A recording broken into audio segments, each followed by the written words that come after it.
สบายดีพี่น้องปองปายเบิร์ดสุภุสุคนตอนนี้แมนอยู่กับวิวคั่วขามน้ำคลองเนาะแห่งที่ซ่องของเมืองปากหลายแขวงไสยบุรีพวกเฮาตอนนี้ก็เป็นเวลา5 โมงแลงเนาะก็ค่ำๆตะเวนไกลจะรับผู้พี่น้องเอ้ย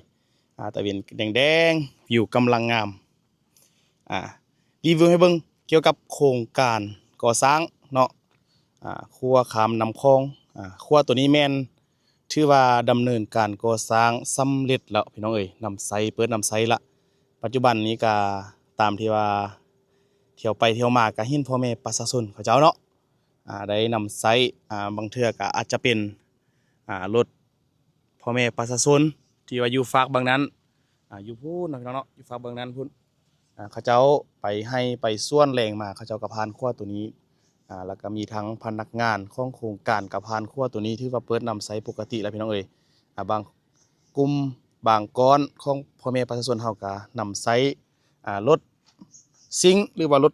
ต๊อกๆเนาะข้ามครัวตัวนี้เพื่อนำพ่นทับปลูกไปขายพี่น้องเอ้ยไปขายอยู่ตาซังโดยเฉพาะแม่นมันต้นพี่น้องวิวกาสิประมาณนี้เลยพี่น้องหลังจากเฮ็ดเป็นที่เรียบร้อยละกาหลายๆอย่างก็เกิดขึ้นมาใหม่ก็มีพี่น้องเอ้ยคือตัวนี้ก็สิเป็นแคมป์คนงานอยู่ใกล้ๆกับสวนครัวเนาะอย่างหลายบ่อนหลายที่พี่น้องวิวงามตาเวนส่วนด้านนี้เนาะจะเป็นสวนครัวฝากเบืองเมืองปากหลายเนาะฝั่งทางไสยบุรีพี่น้องเอ้ยส่วนทางเบื้องนั้นเนาะจะเป็นทางแขวงเวียงจันทน์เนาะส่วนบนนั้นจะเป็นทางแขวงเวียงจันทน์ตามที่ว่าเพิ่นบอกทางเส้นนี้ในอนาคตเนาะอาจจะไปออกทางเมืองแมสออกไปทางเมืองเงินบ่เนาะในการไปมาหาสู่ในหลายเมืองต่อไปก็สิสะดวกสบายพี่น้องเอ้ยเนาะครัวก็ถือว่ายาวพอสมควรพี่น้องกล้องเวลามันซูมก็คือว่าไกลๆแต่ว่าที่จริงแล้วตามที่บอสซอนยืนเบิ่งโดยตาเปล่านี่ก็กว้างพี่น้องเอ้ย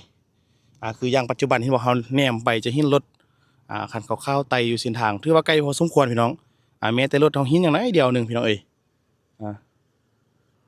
ครัวก็มีรถแล่นข้ามเป็นปกติแล้วพี่น้องเนาะ